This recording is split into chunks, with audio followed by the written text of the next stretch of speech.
Coming from our last meeting. So the agenda, having a file for every member that will bear your biography information needed.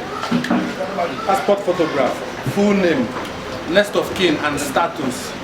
The acting president stated the need to implement the registration with file, that it will enable us to identify our members so easily. Playmaker raised the motion for the need to make provision for our passport, not in the Igbo Union form. Can you put just now?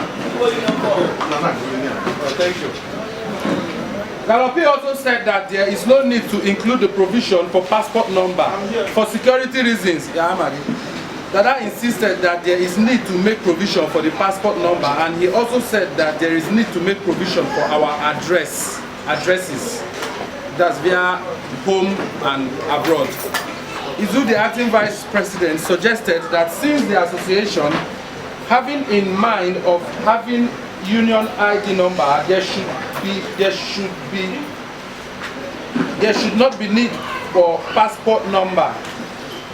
Obinna Okorike also encouraged us to make the provision for passport number, that it will so much help us to pursue our aim. Galopi also asked the next of kin use the person. Galopi also asked the next of kin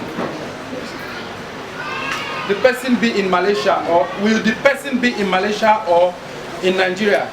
I repeat, Galopi also asks, the next of kin, will the person be in Malaysia or Nigeria? Izu, the acting vice president, answered him that you can choose from any side, either from Nigeria or Malaysia. The acting president concluded that there is no need for passport number, that the passport number will be needed if we are a registered body. And 2, every new member should give self-explanation of his or herself and reason why he or she choose to be a part of us. Galopi suggested that the association should have meeting attendance just to show who are serious. Thus, this is because we have noticed that some members do pay their monthly dues without attending the general meeting. Oji Akajiobi also suggested that any newcomer should state from the day he started attending meeting to be paying dues. Izu, the acting president, also said that some people have started paying from November last year, i.e. newcomers. The co-president concluded that every new member will start from November last year to be paying his or her dues. 3. Executive meetings should only be attended by the executive members only to avoid distraction. Nnamdi advised that the person in charge should not send messages to non-executive members. Lebeka also suggested that the association should state how long will each tenure last and when will the association conduct proper election. Since we are being led by appointed leaders. Obinna Nwaokore suggested that the association should stop discussing about the executive issues until we are strong enough to conduct general election. He also encouraged the present executive for their job well done. Galopi suggested that the opinions of every member should be respected. The executive went on to apologize, officially apologize to Galopi for not respecting his opinion. The members concluded that the executive meeting should only be reserved for executive members only. In general issues, Obinna Nwaokore advised that the executive meeting should be only reserved for the president, vice president, secretary, provost, and treasurer. If the executives have the need to invite other members in the executive meeting, they should go ahead and do so. Ikenna, the provost, also gave vote of thanks to the association for being of a support during his time of need. Chuchu also gave his own vote of thanks to the association for being on his support. He also apologized for being absent for a while in our meeting. And then we come down to the breakdown, the financial breakdown from our previous last meeting to the present day, which is today. Our account balance opened at 14,647 ringgit. A round of applause for us, please. And then from 14,647 ringgit, we had minor expenditures as follows. 300 ringgit for paperworks, file, staple, A4 paper, ink for the union, 100 ringgit for top-up communication, and then another 100 ringgit which was for the last previous top-up communication, and 150 ringgit for memory card, bringing us to a balance of 650 ringgit. And then from 14,647, we do a debit for 650 ringgit. Our balance is, for today's stand balance is 13,997 ringgit, 0.00 kobo ringgit. Ibo kwenu?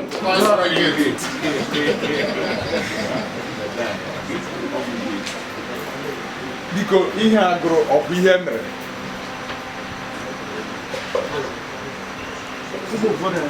Ọ minisi ka agụrụ.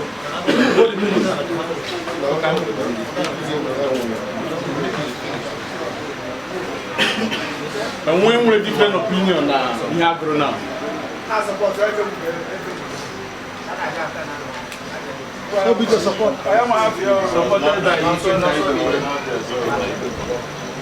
The main issue now, because when you're on a record, balance it there by now 13,000.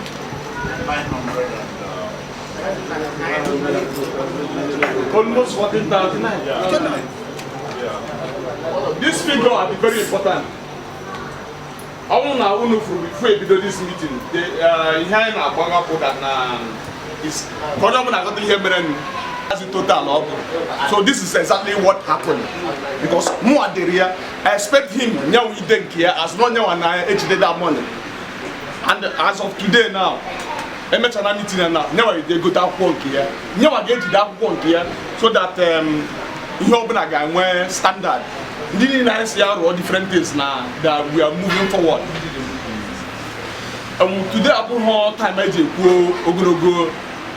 because based on our documentation and few things I may go upgrade. Uno group agrona minutes now. Here was this membership form.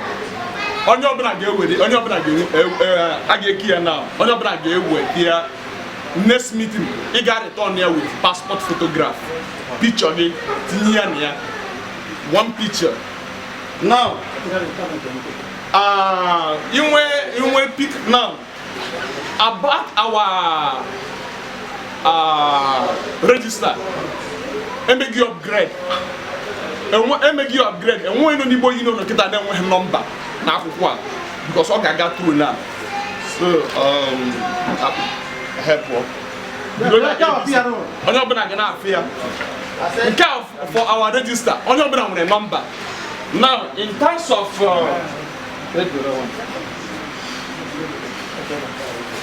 Piano. Ya, igwe banda. Ya kero oro. Now, because because each one having now, you got complete your number there. You have attendance, they go monthly due. What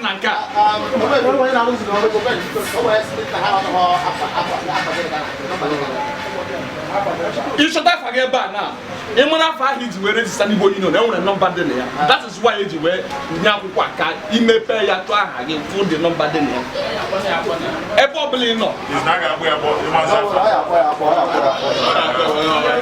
you want another number here.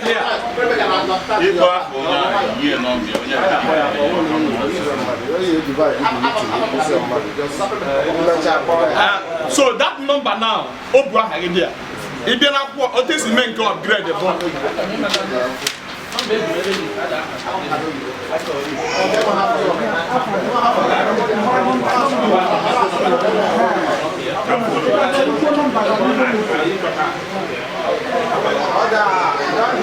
Okay, let me give you an example. In Ghana now we register, in Ghana now we better control you. I can do it. Union. That register again number again. Oprah again with your number and your phone number. So track that this one. I want phone number there, but I want the latest one came up there. Nino Igbo Union. On can you get we not control here. Because you're again to be very careful because I put you today and we can get more time to repeat it. In Kakita now, for example, I give you now if you not here, Obasi, if I got them my gift. Okay. Auto gets after the digital. Now, India, November 50 ringgit. Now hope with huh? On your Igbo Union, I January. So I made in such a way the system automatically on your Igbo Union you go one. So here you put here, and I don't know bread need you work, but that one I must go. So what we are looking now, next two dots, now again. Dot your board the empty. Buna ya buna na anything obuna here na akọ union Igbo union na na akọ anye ọ gaghị work. Format will not work. And today we are starting. We are starting because now today is May.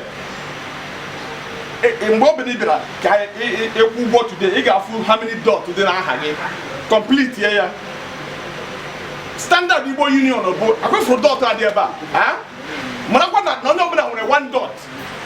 And the people are with one dot. So the next and we need to know about for Igbo union.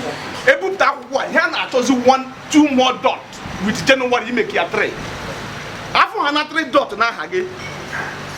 Okay man give one jacket chop that now there is no need to Igbo union because format higher work. And again I be go today. Today is May. Unu if now I be go attendance. This today. Only at the home meeting today because any mark your attendance now, they got signed. They got today. Only at the home meeting, they got 100 ringgit. 1 cent that can happen. Order. He had a working for other important to give you not too much. Because every year I executive. We are setting the standard. This particular amount for reason. Listen. Listen, you can't win information and I have created debate here whether my 100 ringgit or the mom or the no. Now, he may travel or when emergency. Maybe one guy had here or had the you know. If you had a meeting, the only reason I gave you well. Mark yana get 100 ringgit. Oh no, gijere. He get with the receipt to no gijere. Appear. Oh no travel gimere. He get with evidence over the pass with ticket or passport to get. And one you got started going at this 100 ringgit. We are just trying to be very careful. Also the inna na ya watch other sense, but or you have work. Oh that me travel. And when he got people union, but based on the bata, let's see him travel now. Bata, he will try a passport. He go see and I track a date. Did you wait for Malaysia? Now date did you wait for bata? My nose already from this hour. I only be comfortable. It's a home protocol. I'm not for passport or for whatever. In 900 ringgit. So now it be a meeting. It be a meeting. Jiraka calculate we are. So here are the only two things in me now. There is no time to talk so much. Every other thing is open to the floor.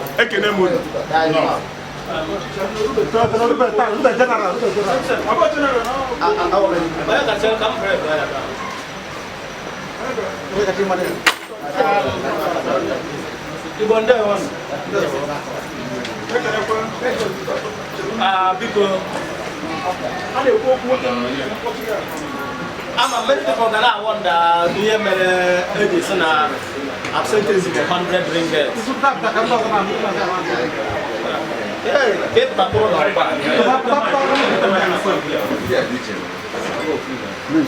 Because the most important thing now is 100 ringgit for the 2 months, but the most important thing is take water on in the reason. And the reason no other thing than I want to go. Oh, when the my when down my and most of the people feeling the hammer in here.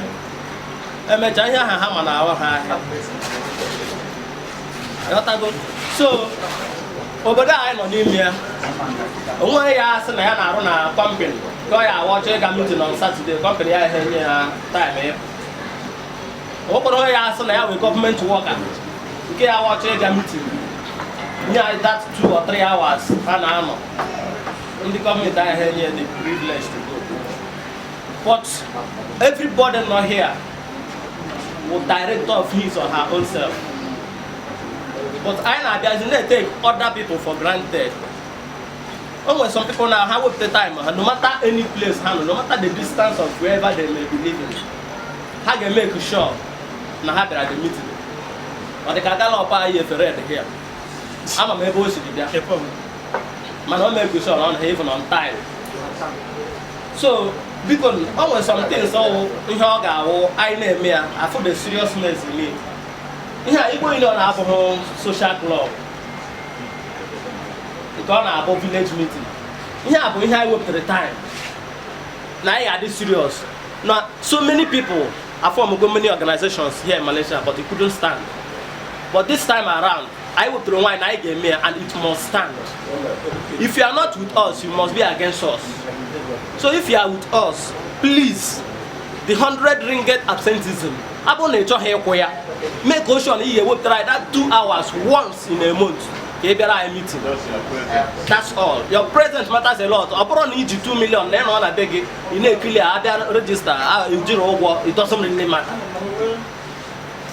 What matters is your presence. How committed are you to this organization? That is what matters.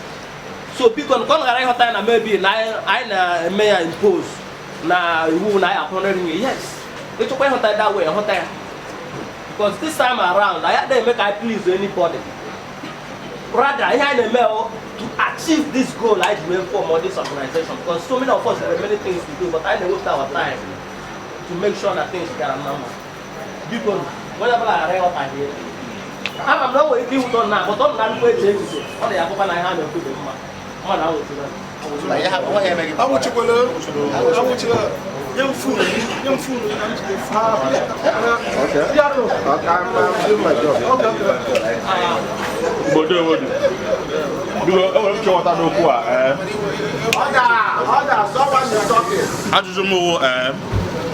100 ringgit for absent fee, or included with monthly dues or just for absent fee alone. That means each 150 totally. Okay, no one. Before we go to general, we can make this update. Monthly due 50 ringgit. Me no Malaysia, me no Nigeria, whatever. They important. They important. They have 50 ringgit.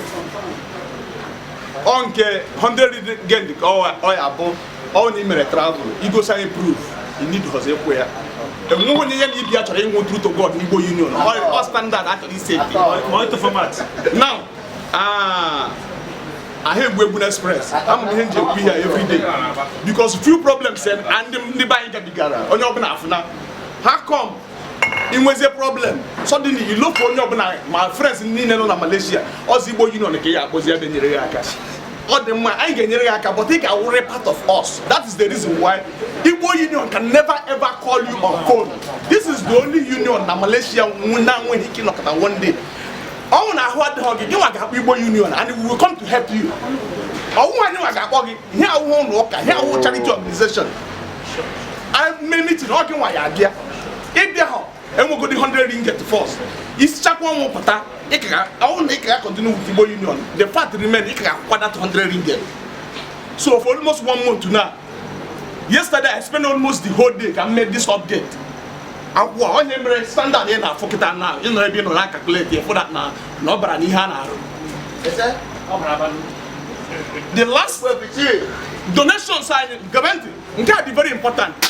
Get a mother than a problem. Even on problem on email or an argument on no BK. You are only hoping that your friends contribute good ego, right? Yeah.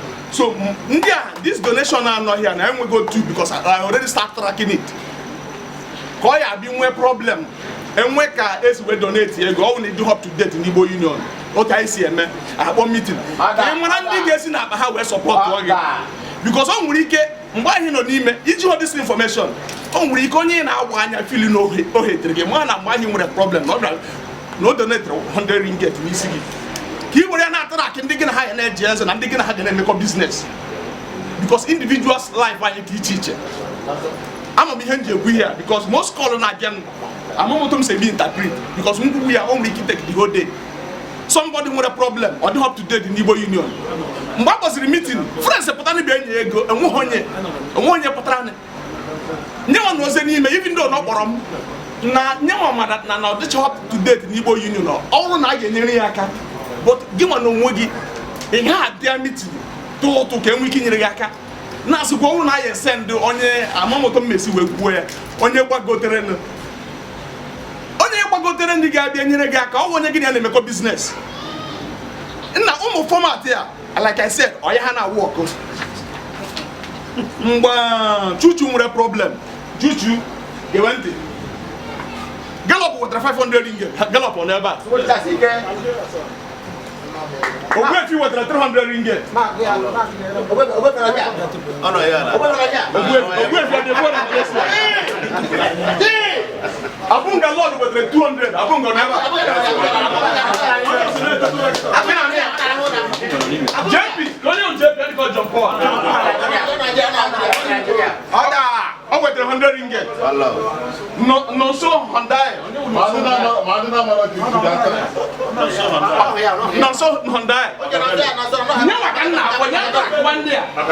I'm just giving you the information. 200 Abu wetara 100 ringgit CEO Emma wetara 50 ringgit CEO no here Raf Benjamin Raf no here wetara 50 ringgit Alhaji I know that wetara 50 ringgit so friends can contribute to 1,550 ringgit nke aga ikenna mgbe ikenna nwere problem ikenna ya na-apịa live mgbe ikenna nwere problem Ogbuefi wetara 200 ife ya ọbasi anyị marine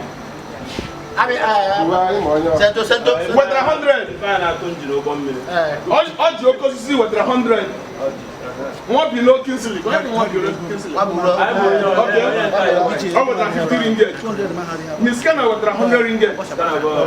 OTJ wetara 200 ringgit. Onya? Oh, Obijeba. Gallop wetara 200 ringgit. Na now we just.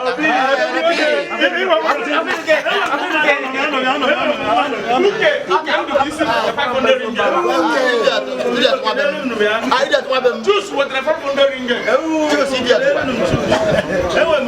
Raf Benjamin wetara 40 ringgit. Okay.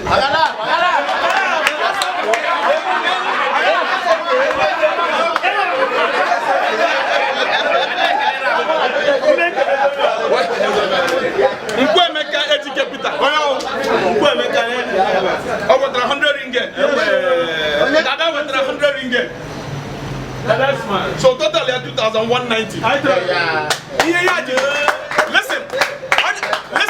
The amount they were about one, all the important, but the money that now, I for this thing as emergency. Money that now, a lot of people know an emergency. As far as they were a problem, because no way you can actually on your water.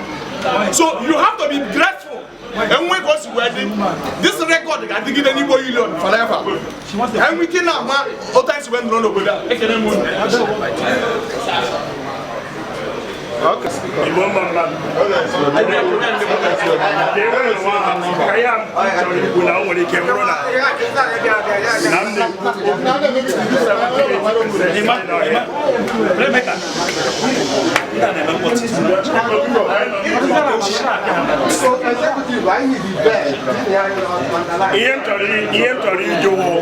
people are making too much. Actually, to you, 100 ringgit, I could make absentees. 100 ringgit, him use a charity or unanimous agreements in the meeting. Call the executive just decide and if that's the case, I run on dictatorship called democracy. That's number one. They won't. Adam Asui our name may encourage people now. Attendance is encouraged, and then with various means, if they may encourage attendance. 100 ringgit for absenteeism to me personally more than as on the high side, except the whole house agrees. Now 100 ringgit to them, they won't. Because we have not get them personal Igbo union. Because I am one here an executive Igbo union and we were using it as a strategy to get money. Or we have a problem in money, when you bill 3,000, 4,000. It's just in my regular high receipt. Why is our capital? I raise our capital. I was 100,000 now. I'm going to go to 50,000. Even We are following things. Eru sentiment because I'm going to boy anything up now and here. We see talk on this. You open up here. It's too much about it. I hope that record. Mommy, going to go Libo Union. Here about sentiment. I'm not going to go in the way go and they get and raise 100 ringgit that one way problem. We can be able to come out with money. That is the strategy. So, all that if you na 100 ringgit a problem, give me where Igbo Union. If you a problem, don't ever call Igbo Union. We are just saying, we just want to be real. And this is the last time we go to a meeting. I just want to clear it. Okay, Gallup, you want to say something? You have the floor. I don't understand me. Executive meeting conclude where executive meeting a group annual floor members. I 18 year on up and you put the go. They go say na papta. So 18 year on oyo be kuchi ha. No be treba no. Then una conclude rules here or rules those over 100 150 over 10 over 10. Man executive meeting conclude where ke mo ba so na dey put here. So because ka meeting na. Ogine na chukwa here. Because Ebucha, because you will not have it talking. Or you drive to get you side out. Because order.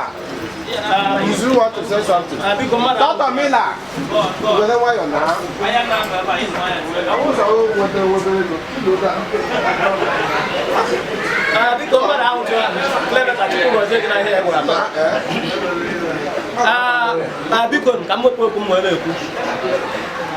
Oya jụrụ ajụjụ gị amaka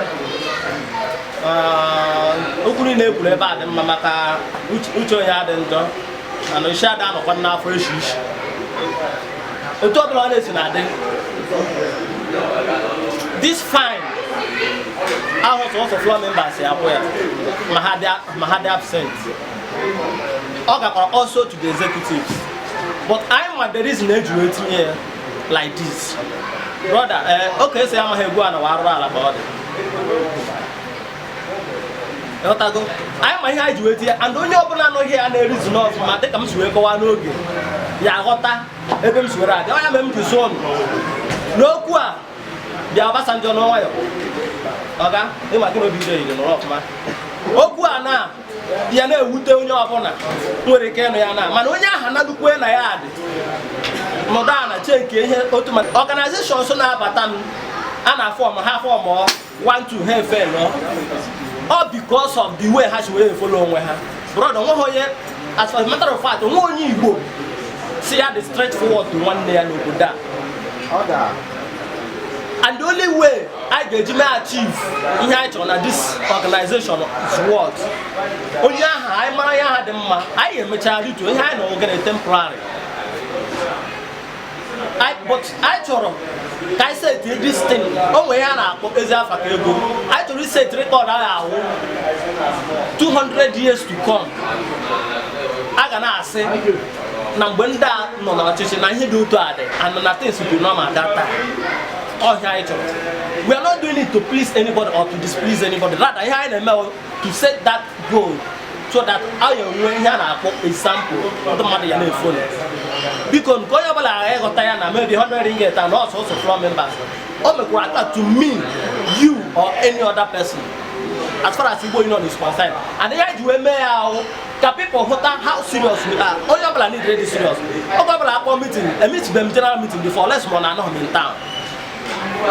So many of us will have 1 year go sooner or meet the meeting here, apart from few executive members here. Brother, why hide the return at this thing? Brother, I hear them. What are your plan? I saw on our government, Jaya government. Come on, you have to talk to you. Hey, no one but I have to hear happy. Was weekend. I had to call that brother. But I had to go see me, make I had to 300 here. What the guy okay? Simple. Because Madame Chunan, I had to debate here.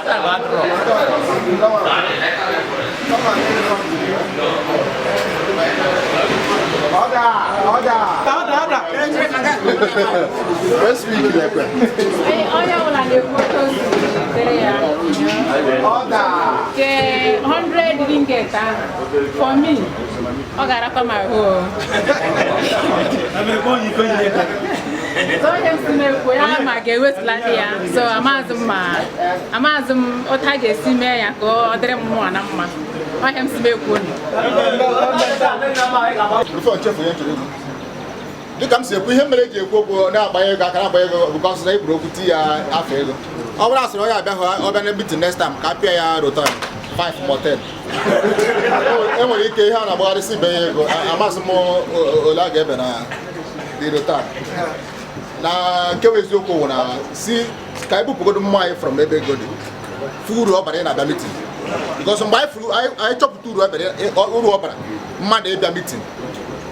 I got one of my cake, okay, to say, maybe I give it. No, he had to make a doctor and a baby, gave a meeting. Also, that sometimes, or how much I'm good monthly due. My meeting here, like what I made you. My bacha, after I'm but I did I'm meeting out of my bacoya.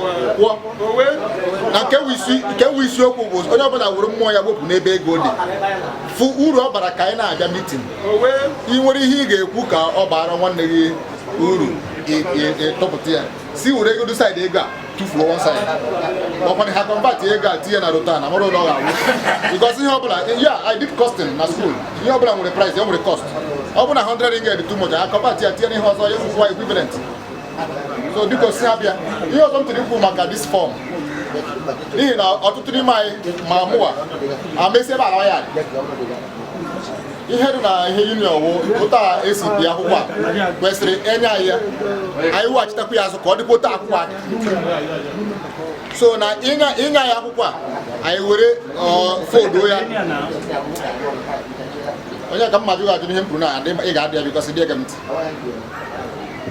So, Enya Yakua. Ọkwesịrị ka anyị wachita ebe ọ kwụ ọtọ ka ọ ghara ịwụ iPhone o iPhone iweta ọrọmpụ so kama a ga-enye ya akwụkwọ a ewere ya fodu cha ya ọrọmpụ ewee wachita ya itizie na faịlụ ya instead of faịlụ dị straight ya adịzie zigzag ọ ka ha mma n'uche nke m ịgwa ya ife anyị ga-eme onye ọbụla mmanụ ya nke ya ga-adịnwu arịkọta ya mma ọ hapụ ọdụ mbiti n'ọzọ ihe a ga-eji bịa eweta one table desa mee ofu onye apọshọn eweta paspọtụ gị etinye maya stepụl aga efil information bit na na-aga a na-adrọpụ the same way kwa the same table ahụ a na-efil informa the same table ga-anọgwa with another person nga na montroduce ọ bụghị igwe akwara akpagharị enye anyị 50 ringgit na montroduce no onye je na tebụl ya drọpụ montroduce amaghị ya tọkọrọ gị drọpụ ya ga ọ ma na oji ụgwọ ka mmadụ ghara igbu ibu ya ụgwọ ka so that we can take up our responsibility face Goria Square. Biko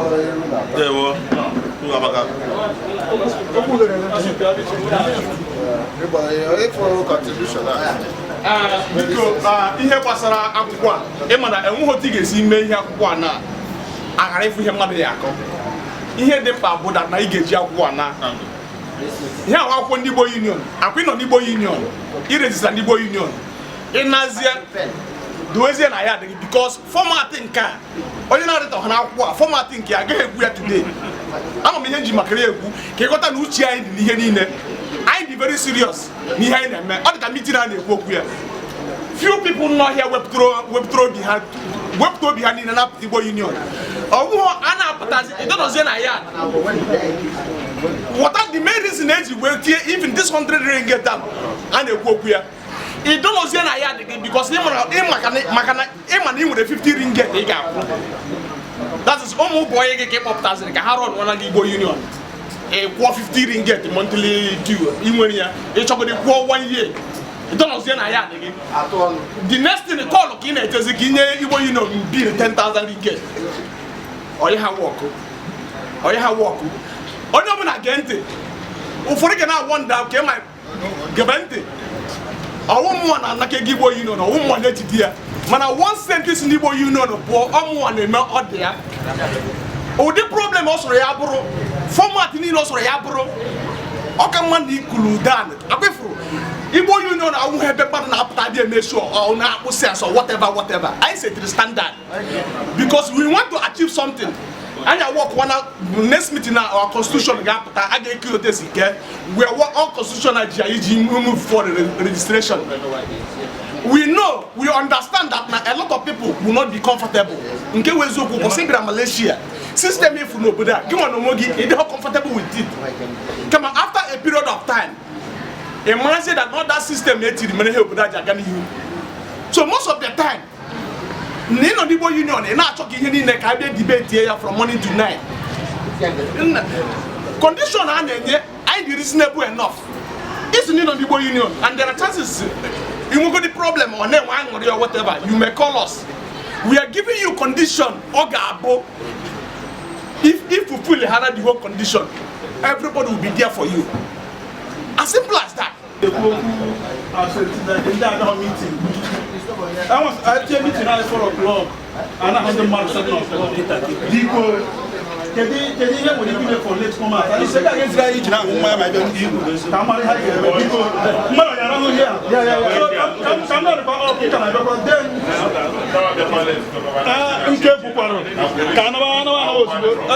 Another thing of Bukaro. I'm kissing your reason. Opening a metro, opening when you have a meeting. You will try a doctor's report or something like that. Evidence. So evidence they need, like what you may travel, can you need or ticket to call, can you need information? Email travel. Apart from maybe neighbor and your friends or you run your own. Okay. You can't have run your own at the important. Yet important, whoever give me the travel. I can be it doesn't because someone another go outside. Okay. And who had the can from one night, like you know, I go at night. Then I told me to begin at first. No. Here in the Igbo Union meeting gone there. So I'll tell you about Raketa, maybe it's in Nigeria.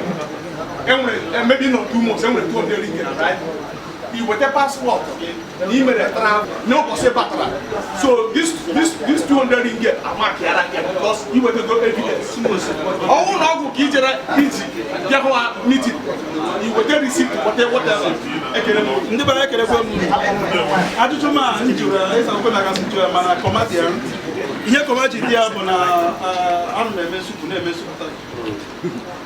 and when then I know what I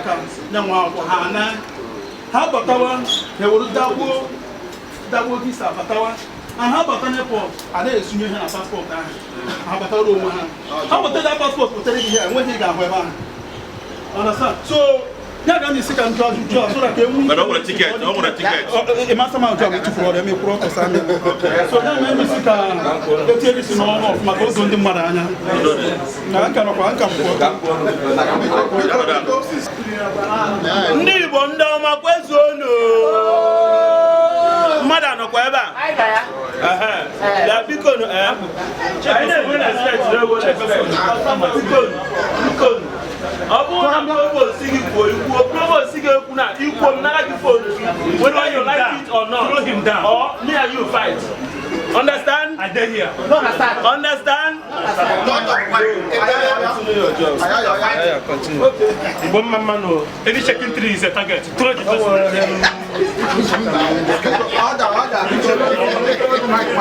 Someone is talking. Only for much. I know the post. Can you give your attention towards this?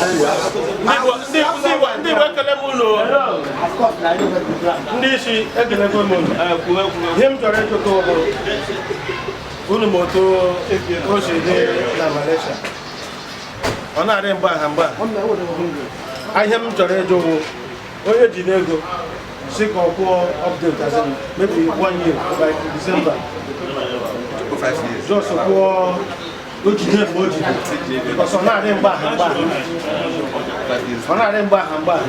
You wote otishi wote jog ekwo from ihe niile bido as in kwuo ka 1 year na-egbugo eji update 1 year. Yes. Igbo kwenu. Anụ m ihe nwanne ya nwoke mbụ Emeka kwụ ihe okwu amaka. Also, going to be able to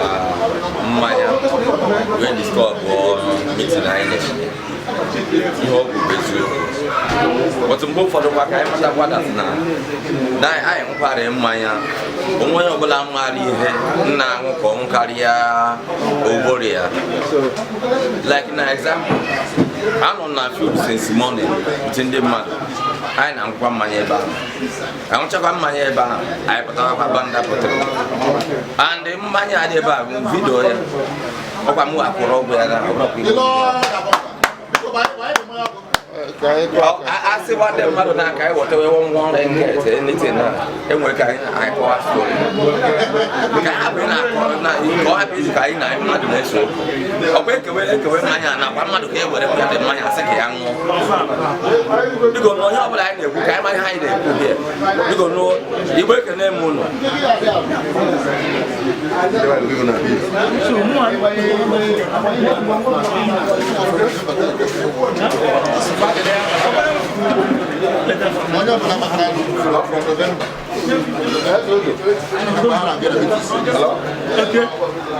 Okay.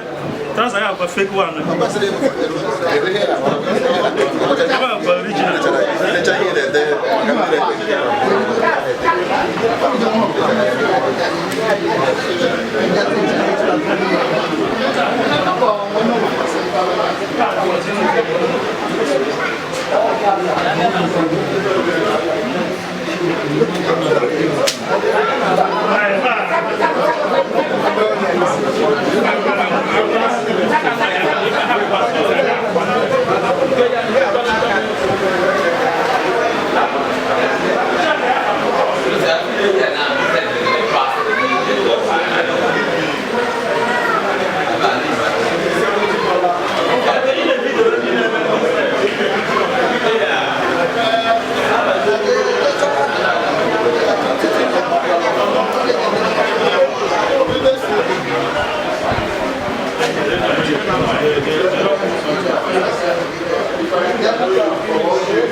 Brother.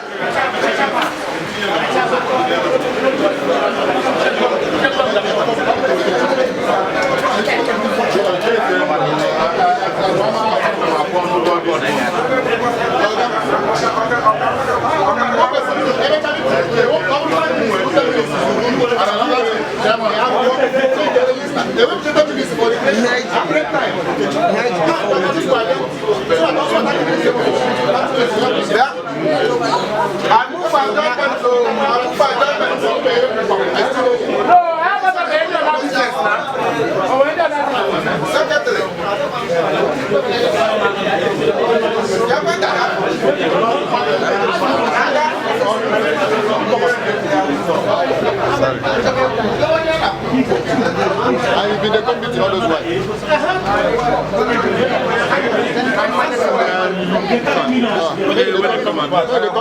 This one, you don't hear you don't hear minutes.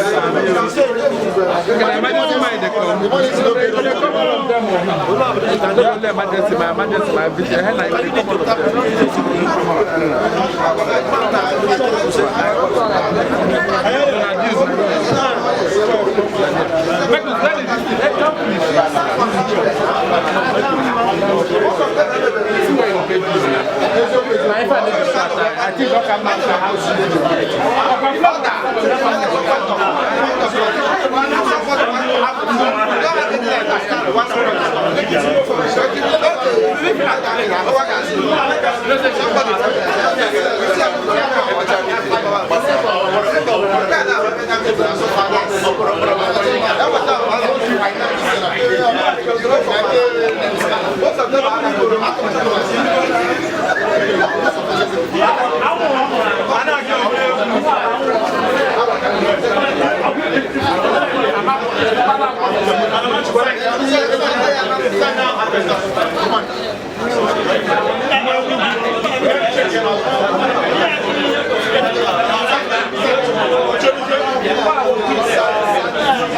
Listen,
Yeah.